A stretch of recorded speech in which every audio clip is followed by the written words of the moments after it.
merupakan student daripada Open University Malaysia Banting. Saya daripada Course Bachelor Islamic Study.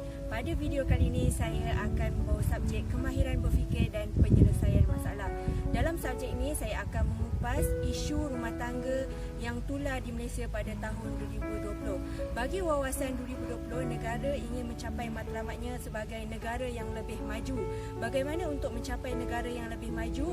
Mereka memerlukan kekuatan dan kesejahteraan daripada rakyat sendiri. Jadi di sini sebagai unit keluarga perlu melahirkan generasi yang mempunyai emosi yang baik dan juga fizikal baik seperti spiritual dan juga intelektual.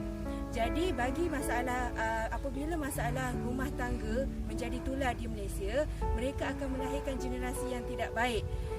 Sebabnya isu rumah tangga yang daripada masalah kecil mereka biarkan sehingga ia berlarutan dan menjadikan ia masalah rumah tangga yang besar yang menyebabkan perceraian. Bagi objektif isu rumah tangga yang tular di Malaysia ialah saya akan mengenal pasti masalah-masalah ini dan membuat strategi bagaimana untuk menyelesaikan masalah ini.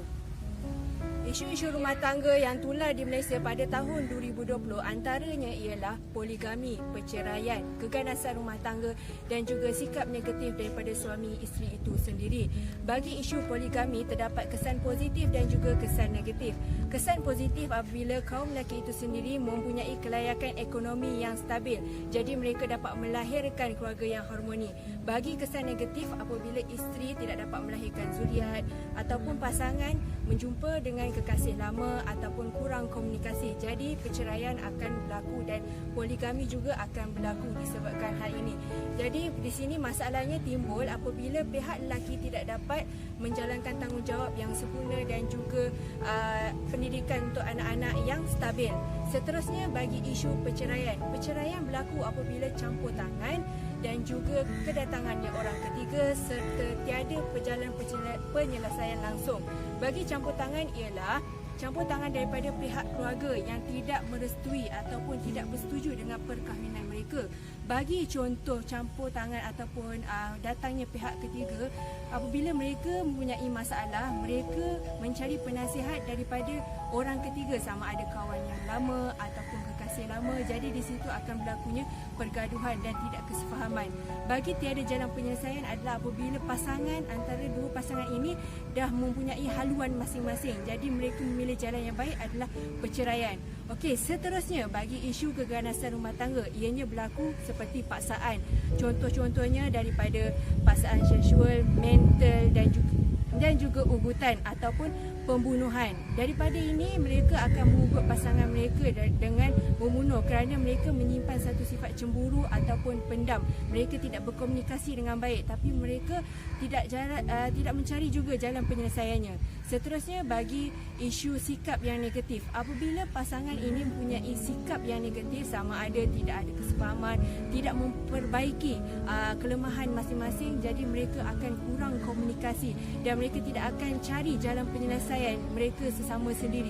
Mereka akan menggunakan pihak luar ataupun orang luar ataupun orang sesiapa pun untuk menyelesaikan masalah mereka. Mereka tidak cuba untuk berbincang sesama suami isteri. Strategi membuat keputusan bagi isu rumah tangga yang tular di Malaysia. Yang pertama ialah berjumpa dengan kaunselor kerana kaunselor dapat membantu pasangan menyelesaikan masalah. Kaunselor akan memanggil kedua-dua pihak kerana mereka perlu bersikap adil dan membuat keputusan yang adil. Mereka akan menasihatkan kedua-dua pasangan dan memberikan jalan penyelesaian bagi menyelesaikan isu yang mereka lalui. Seterusnya adalah sikap masing-masing ataupun sikap pasangan sendiri yang perlu bersifat terbuka dan menerima keburukan masing-masing serta menghormati keputusan kedua-dua pihak. Seterusnya mereka boleh berjumpa dengan ahli keluarga yang mana ahli keluarga dapat memberikan sokongan yang positif kepada pasangan ini sendiri.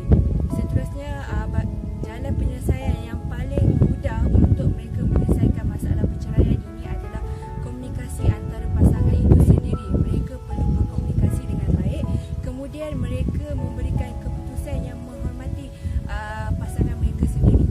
Okey, seterusnya bagi penyelesaian masalah ini adalah penyelesaian masalah yang kognitif yang mana mereka perlu melalui proses-proses dan langkah-langkah yang seperti mana saya sebutkan tadi. Intihannya 2020, generasi muda ataupun generasi zaman kini perlu mempunyai daya fikir yang kritis, inovatif, imaginatif dan juga kreatif. Kerana daripada daya pemikiran ini, mereka dapat melahirkan dan mengaplikasikan kemahiran dan berfikir secara logik. Jadi menurut syariat Islam, mereka juga mempunyai matlamat perkahwinan yang mana mereka menginginkan keluarga yang bahagia, perkahwinan yang bahagia. Jika langkah-langkah ini tidak dapat diselesaikan juga, perceraian adalah jalan yang terakhir untuk mereka membuat keputusan. Akhir sekali, refleksi bagi subjek kemahiran berfikir dan penyelesaian masalah adalah satu proses intelektual yang melibatkan pembentukan konsep, aplikasi dan juga analisis. Bagi menilai maklumat ini, mereka menggunakan pengamatan dan pengalaman mereka. Jadi kemahiran berfikir adalah kecekapan daya fikiran generasi itu sendiri yang mereka perlu cekap untuk berfikir supaya mereka dapat proses permasalahan dan pemikiran mereka dengan secara cepat. Kemudian mereka dapat membuat tindakan yang sewajarnya. Oleh itu, kita sentiasa bersedia untuk mengenal pasti dan bertindak lebih pantas supaya kita dapat menyelesaikan masalah dengan lebih baik. Sekian daripada saya.